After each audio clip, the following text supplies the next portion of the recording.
Hey, it's Chris here today from Huckabones Equipment. We're going to do a quick overview of an RTV 1100 on a set of Camso track, and then we're going to do a little bit of demo on it. We're lacking a little bit in snow. It got warm last week. We're down to just a little bit left. Hopefully we're able to do a little bit of a quick demonstration of what this might be capable of doing when there is 2 or 3 feet of snow. So let's dive right into it, and hopefully it's a good video. So talking about the RTV 1100 with the factory cab. So at the front of the RTV you have the nice brush guard where your winch will mount to. You know, there's a few different offerings from Kubota, whether it's a static winch or heavier duty items that they're generally around 4,500 pounds, as this unit weighs about 3,500 pounds before you put the tracks on. After that, you know, you get underneath the hood here. There's not a whole lot there. There's a small little rad and a horn. Horn's fantastic for the kids. They can find that right away and annoy the heck out of you. Moving back, we get into the cab itself. You know, you got the nice metal doors. Inside you got your heat and air conditioning, radio. You got a split seat in there. You got 60-40 split. But the only downside is room in there. For the passenger, they're going to be quite comfortable. For the driver, it's a little bit less comfortable. If you're you know, above 6'4" or below 5'5" kind of idea, it is a little bit less comfortable. That accelerator pedal and brake isn't in front of you, it's kind of off to the side, making it a little bit more difficult to reach, or it jams up your knees if you're taller. As there is, again, there isn't much adjustment in that seat. It's only about 4 inches forward and about 1 inch back. That gives you a little bit extra adjustment. The seats themselves are fairly comfortable, but again, not much adjustment overall. You know, so there's lots of different options available for the RTVs, whether it's you know, front and rear work lights, back screens, extra things for the dump box, you know, to make your RTV yours, fully customizable. And after that, if Kubota doesn't have something that you're looking for, Orange Aftermarket is pretty good. Some of the other options that Kubota doesn't carry, you know, like the oversized tires, turbo kits, you know, you can get from Orange Aftermarket. They're a nice company to deal with for stuff that Kubota doesn't supply. And then moving a little bit further back, you know, it is always nice to have the hydraulic dump box. You know, depending on what you're doing. Again, we sell lots of these for maple syrup, for fencing. You know, so it gives you a little bit more options that way. You know, if it's electric or manual, you may never use the dump box. Whenever it's hydraulic, you're going to use it quite a bit, as it's just so easy to do. You can even do it on the fly, you know, while you're driving. I don't know why you'd ever want to, but you can. Again, I couldn't think of a good idea why you would want to do that, but you sure can. So moving on from the hydraulic dump box and talking about a little bit about the ride. You know, it's got the independent rear suspension to make things a little bit more comfortable for yourself. And after that, for today, what we're talking about, the set of tracks. You know, this thing will power you through anything. Camso advertises them as a 4-season track. Don't recommend that at all. It is, they're fine for winter. They do not self-clean. That is the thing to know, and why we don't recommend them for any other season than winter. We've had them where the bogey wheels completely disintegrate. They get chock full of mud and everything, and the bearings and stuff just give out.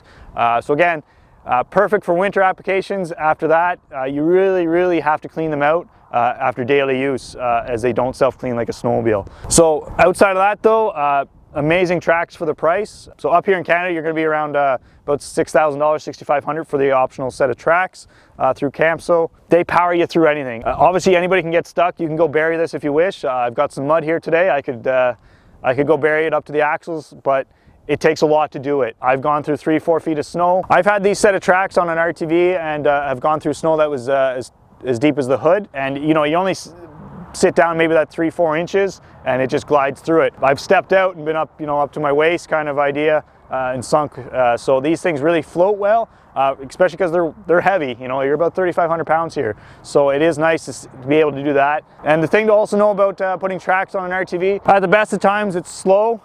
You know, they go about 45 kilometers an hour. As soon as you put tracks on, you're dropping in half. So you're down to that 20 to 25 kilometers an hour. Again, it takes you forever to get there, but you're going to get there. There's no doubt about it. And you're going to do it in comfort on the 1100. So a little bit more in depth about the tracks themselves. You know, they got a nice pitch to them, kind of like your snowmobile tracks of about an inch. They ride on a nice bogey wheel system to make it nice and comfortable. So there's no issues that way.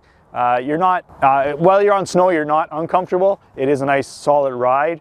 Again, whenever you get into rougher terrain, it is pretty good. It was going to be rough whether you're on tires or tracks. The tracks tend to absorb the impact really well. We've come across it a couple times where the track has come off. Usually it's operator error where a log has come up underneath the snow or in the mud to pop it off. So we never and when that happens, be prepared for a walk because you're usually not right beside the house. But overall, fantastic value for the money in these tracks. You know, and it pairs very nicely with the RTV. You won't be disappointed in them. They're nice and easy to take on and off. You're basically just putting a hub on there and putting the track onto it. One little hack that I'd recommend if you're thinking about purchasing them is most hubs come with 2 studs and 2 nuts. It's nice putting all studs in there. Makes life a little bit easier whenever you're switching back and forth, and you don't have to worry about losing any of the hardware. So that's one of the little hacks I have for you on that, that you could ask your local dealer whenever you're putting tracks on, is to switch it all to studs. So now we're going to do a little bit of a demo on the RTV to do a few laps around what little bit of snow we have left, to kind of give you a little bit of an idea of what these tracks are capable of.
I hope you enjoyed today's video on the little bit of snow we have left with these awesome tracks in the RTV. If you did, please like and subscribe, and if you have any questions or comments, please leave them down below. Thank you.